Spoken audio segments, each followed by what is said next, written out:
اور ہم پر بھی الزام لگایا جائے گا کہ ہم آپ کو ورگلا رہے ہیں، اسی لیے آپ کے بیٹے کو تو ہم نے رکھا ہے۔ ارحام افندی نے سنجیدگی سے بولنا شروع کیا۔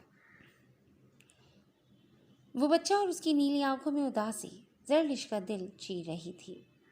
اسے بھی تو اپنے ماں باپ کو کھویا تھا۔ اس کا بس نہیں چل رہا تھا کہ اس بچے کو اپنی آغوش میں چھپا لیں۔ ارحام کچھ کہنے لگا تھا کہ زرلش اچھی طرح سے دوپٹہ سر پر اوڑھ کر تیزی سے کھڑکی سے ہٹتے کمرے کے اندر داخل ہوئی۔ اسے لگا کہ کہیں ارحام افندی اس بچے کو رکھنے سے انکار نہ کر دے۔ دادی جان، کیا میں اس بچے کو رکھ سکتی ہوں؟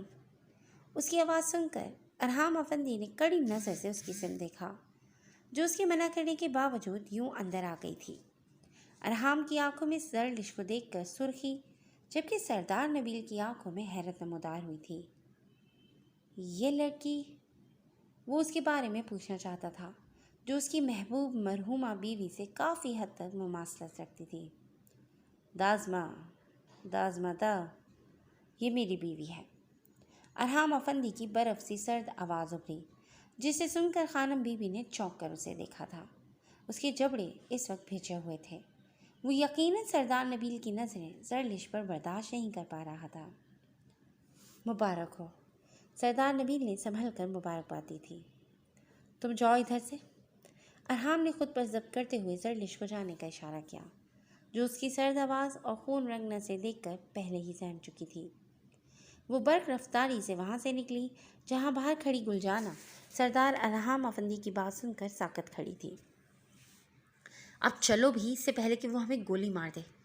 زرلش نے اسے ٹوکا کہ وہ اندر ارحام کی کہی بات کے مفہوم کو نہیں سمجھی تھی۔ یہ سب کیا تھا سردار ارحام؟ تم اس طرح کسی معصوم لڑکی پر اپنا حق کیسے جتا سکتے ہو؟ سردار نبیل کے جانے کے بعد خانم بی بی نے اسے آڑے ہاتھوں لیا تھا۔ مجھے آپ کی اس معصوم لڑکی نے پاگل بنا کر رکھ دیا ہے۔ وہ تیزی سے بولا تو خانم بی ٹھٹک گئی۔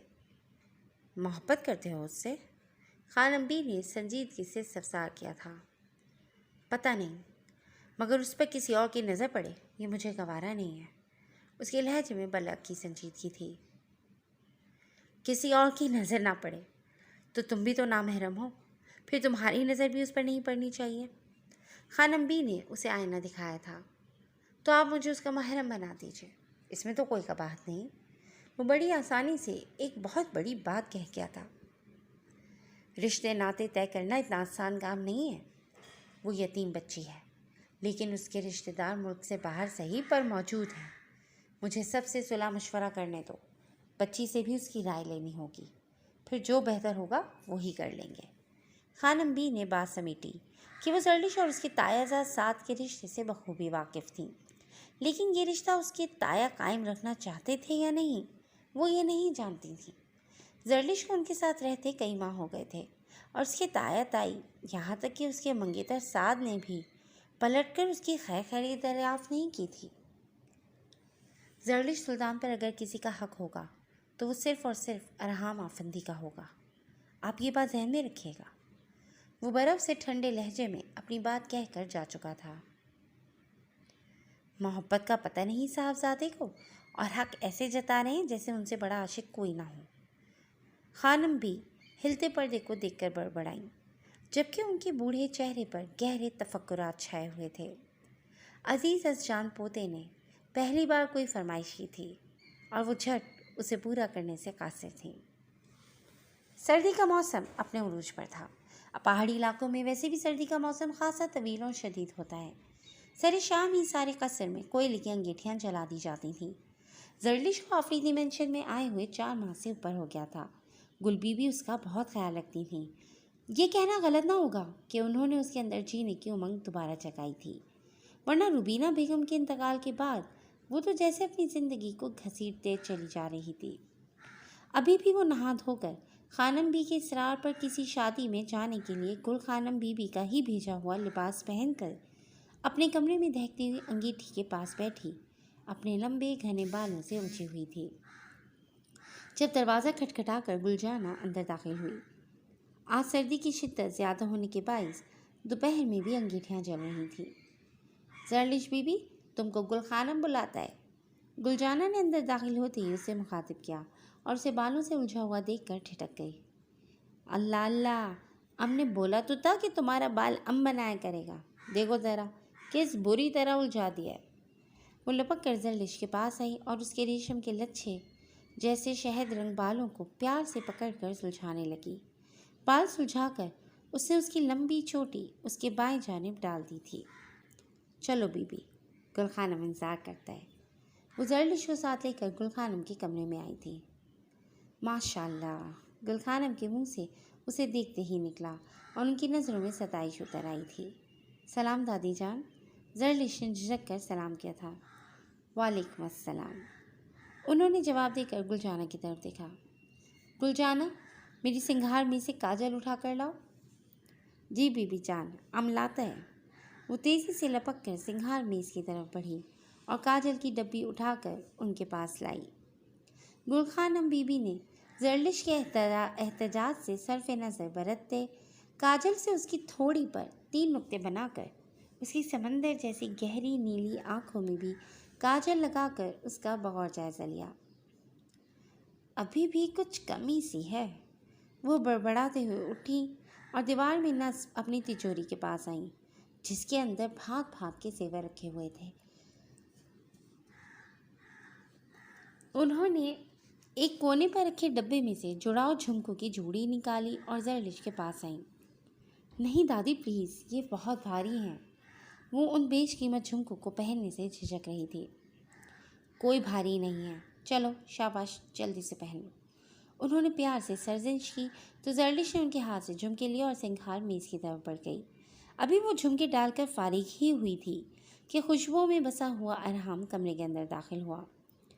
دادی جلدی کریں، دیر ہو رہی ہے، تیزی سے کہتا وہ زرلش کے وجود سے انجان تھا۔ بس بیٹا چلتے ہیں، زرلش بیٹی چلو۔ انہوں نے ساکت کھڑی زرلش کو پکارا جو ارحام کو دیکھ کر گھبرا گئی تھی۔ وہ کانپتے ہاتھوں سے اپنے سر پر دوپٹہ ٹھیک کرنے کی کوشش کر رہی تھی جب ارحام کی نظریں تو جیسے اس پر جم سی گئیں۔ وہ زرلش کا بے داغ و بے تحاشا حسن دیکھ کر مبہوت ہو گیا تھا۔ دودھ ملائی جیسا سفید رنگ، نیلی سمندر جیسی گہری آنکھوں سے چھلکتا حسن، بھرے بھرے سرخ گال، گلاب جیسے ہونٹ، ستوا ناک میں شان سے بھرا جوان نتھلی اور اس نتھلی کا سفید موتی جو ہمیشہ کی طرح اسے پکار رہا تھا۔ لیکن آج سب سے جدا اس حسینہ کے کانوں میں ہلکورے لیتے وہ بھاری جڑاؤ جھمکے تھے جو اس کے حسن میں مزید اضافہ کر رہے تھے۔ یہ جھمکے اس کی ہونے والی بیوی کے لیے دادی نے کئی سال پہلے بنوائے تھے، جنہیں وہ اچھی طرح سے پہچانتا تھا۔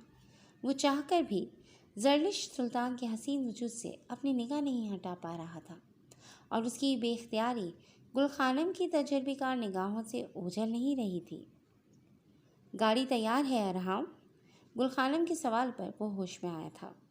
جی دادی، آپ تیار ہیں تو آ جائیں، میں باہر انتظار کر رہا ہوں۔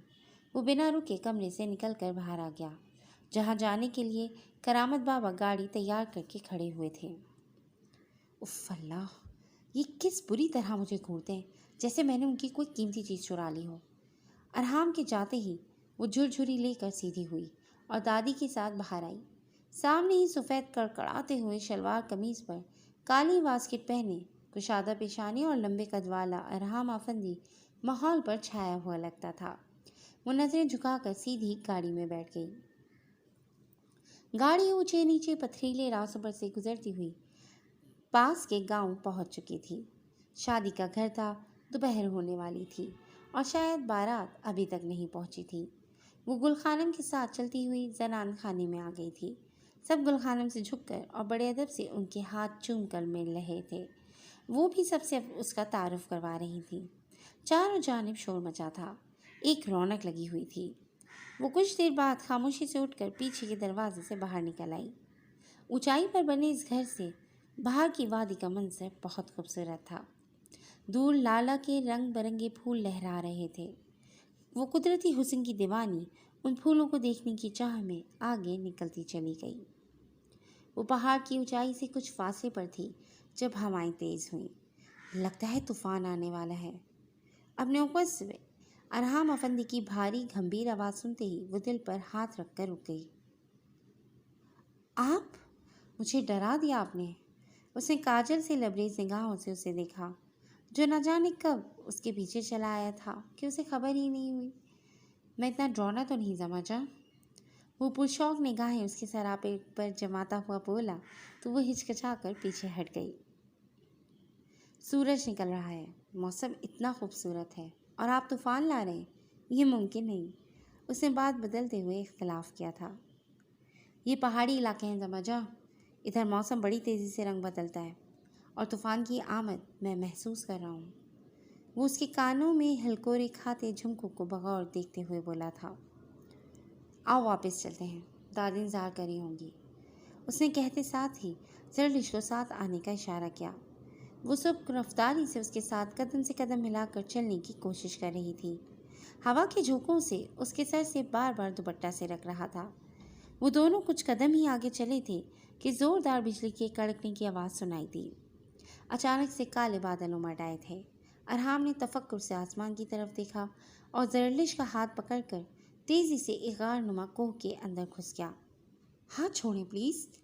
زرلش نے اس کی مضبوط گرفت سے اپنا ہاتھ چھڑانا چاہا۔ اسے آج نہ جانے کیوں اس کی وہ جسارت یاد آئی جب وہ یہاں جھیل کنارے پہلی بار ملے تھے۔ آپ ادھر کیوں رک گئے؟ حویلی چلیں پلیز، اس نے دوبارہ التجا کی تھی۔ سما جان، تم شوق میں چلتے چلتے بہت دور نکل آئی ہو اور کسی بھی لمحے تیز بارش شروع ہونے والی ہے۔ اب ہمیں یہیں رک کر موسم کے سنبھلنے کا انتظار کرنا ہوگا۔ ارحام نے اس کی جھجک سمجھتے نرمی سے اسے سمجھایا تھا۔ یکایک بادلوں کے گرجنے کی آواز بہت تیز ہو گئی تھی۔ آسمان میں بجلی بار بار چمک رہی تھی۔ زرلش خوف سے کپ کپانے لگی۔ اس کے کٹاؤ دار سرخ لب آپس میں بھیجے ہوئے تھے، گھنی پلکیں سرخ گالوں پر سایہ چھوڑ رہی تھیں۔ ناک کی نتھلی میں ڈولتا سفید موتی اور کانوں میں ہلکورے لیتے جھمکے ارحام کو شدت سے اپنی طرف بلا رہے تھے۔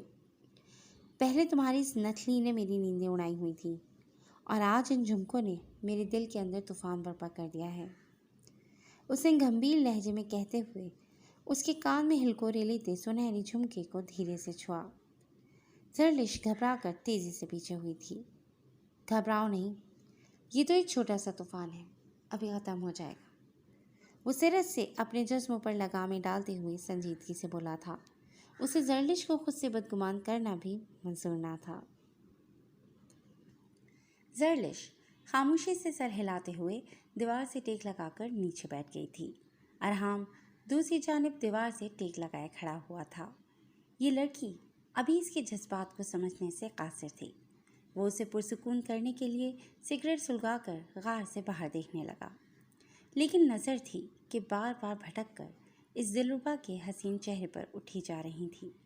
گھنیری جھکی پلکیں، گلابی گال، ستوا ناک میں موجود نتھلی اور سینے پر پڑی دراز بالوں کی چوٹی، کچھ بھی تو نظر انداز کرنے کے قابل نہیں تھا۔ کانوں میں ہلکورے کھاتے ہوئے جھمکے اس کے گالوں کو چوم رہے تھے، جن سے اس وقت اسے ٹھیک ٹھاک حسد محسوس ہوا۔ باہر گرج چمک کے ساتھ تیز بارش شروع ہو چکی تھی، جس کی بوچھاڑ اندر بھی آ رہی تھی۔ پلیز مجھے دادی کے پاس لے چلیں، ماحول کی معنی خیزی سے گھبرا کر زرلش نے اس سے درخواست کی تھی۔ تم مجھ سے اتنا کتراتی کیوں زرلش؟ کیا تم تک میرے جذبات کی آنچ نہیں پہنچی، یا تم جان کر انجان بن رہی ہو؟ ارحام نے اس کی بات کا جواب دیے بنا سنجیدگی سے اس سے سوال کیا تو وہ نگاہیں چرا گئی تھی۔ تمہارا یہ مجھ سے بے معنی کا گریز، یوں مجھ سے دور دور رہنے کی کوشش کرنا مجھے اور تمہاری طرف کھینچتا ہے۔ میں تمہیں تمہاری اس دلکشی، اس دلربائی کو حاصل کرنا چاہتا ہوں، تم پر اپنے نام کی مہر لگانا چاہتا ہوں۔ ارحام نے ٹھہرے ہوئے لہجے میں اپنا دل کھول کر اس کے سامنے رکھ دیا تھا۔ پلیز مجھے دادی کے پاس جانا ہے۔ اس کی باتوں کو نظر انداز کر کے وہ رخ موڑے بمشکل لرزتے ہوئے لہجے میں بولی تھی۔ وہ چاہ کر بھی اسے ساتھ کے بارے میں کچھ نہیں بتا پائی تھی۔ بارش رکنے دو، پھر چلتے ہیں۔ وہ خود پر قابو پاتا اس کے نازک سے سانچے میں ڈھلے مومی وجود سے نظر چراتے ہوئے جیب سے سگریٹ نکال کر سلگاتا ہوا غار کے باہر پتھروں سے ٹیک لگا کر بارش میں بھیگنے لگا۔ اس کی آنکھوں میں گلابوں کی رنگت سی نازک سی زرلش سلطان کا چہرہ ابھرنے لگا تھا، جس کی ناک میں دمکتی نتھلی نے اس کی نیندیں چرا لی تھیں۔ وہ حسن کا شدائی تو نہیں تھا، مگر زرلش سلطان کی رانائی اور دلکشی نے اسے اپنا اسیر بنا لیا تھا۔ اس کے اندر جذبات کا سمندر برپا تھا۔ وہ خود سے لڑ رہا تھا کہ اپنی محبت کی رسوائی اسے منظور نہیں تھی۔ کچھ دیر بعد بارش کا زور کم پڑا تو اس نے زرلش کو باہر آنے کا کہا، پھر اس کا ہاتھ مضبوطی سے تھام کر اسے لیے پہاڑ سے نیچے اترنے لگا۔ مطلوبہ مقام پر پہنچ کر اس نے باہر کھیلتے بچے کے ذریعے خانم بی کو بلوایا اور انہیں ساتھ لیے واپسی کے لیے روانہ ہو گیا۔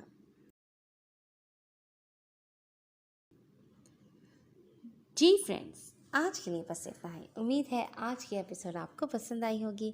بہت جلد ایک نئی ایپیسوڈ کے ساتھ حاضر ہوں گے۔